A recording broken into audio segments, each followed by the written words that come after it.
Hello again, and welcome to our lesson on conservation of momentum.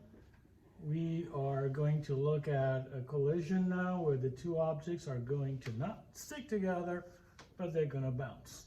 We have a cart, 500 kg, going to the right at 20 meters per second, a 400 kg cart going to the left at 15 meters per second.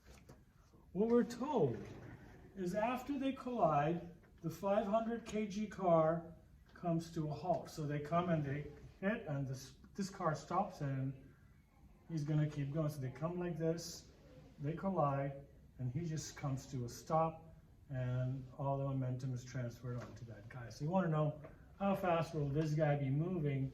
You know he has more momentum than him. When they hit together, this guy is going to keep moving, and he's going to come to a stop. So he basically lost all his momentum. All the momentum that was there is given to that guy on the right, and so how fast is he going to be going? And so we're again just going to use our conservation of momentum. Again, now we have m1 v1 initial plus m2 v2 initial. That's the initial momentum of both of them before they collide. Keep in mind always in this equal sign, everything to the left is before they collide, and everything to the right is after they collide. Okay, and so then we have, after they collide, we'll have m2 v2f, or m1 v1f, I'm sorry, plus m2 v2f. That's just saying that the initial momentum of both together is going to equal to the final momentum of both together. And this time we don't have m1 and m2 coupled together because they don't stick together. And so now we have one extra variable, but we're cool with algebra, right? We can deal with this. Okay.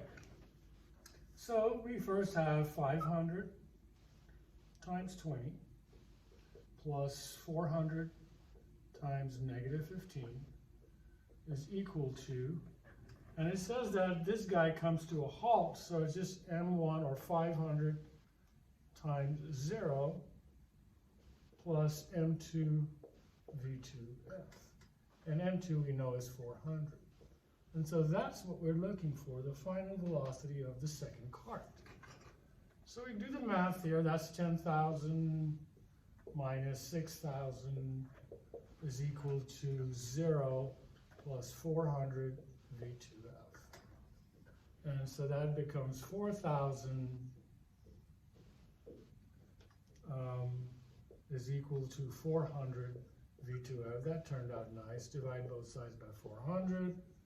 And we get that v2f is going to equal to 40 over 4, or 10 meters per second. Okay? So that's going to be the velocity with which the 400 kg cart is going to take off, excuse me, after they collide. And again, we did this all simply by using the law of conservation of momentum. Okay? We'll do one more problem after this, where in this case we are going to not have that guy come to a halt, but have some other velocity, and then go solve for this speed that we don't know. Okay, so we'll see you in the next class and see if we can work with those questions as well.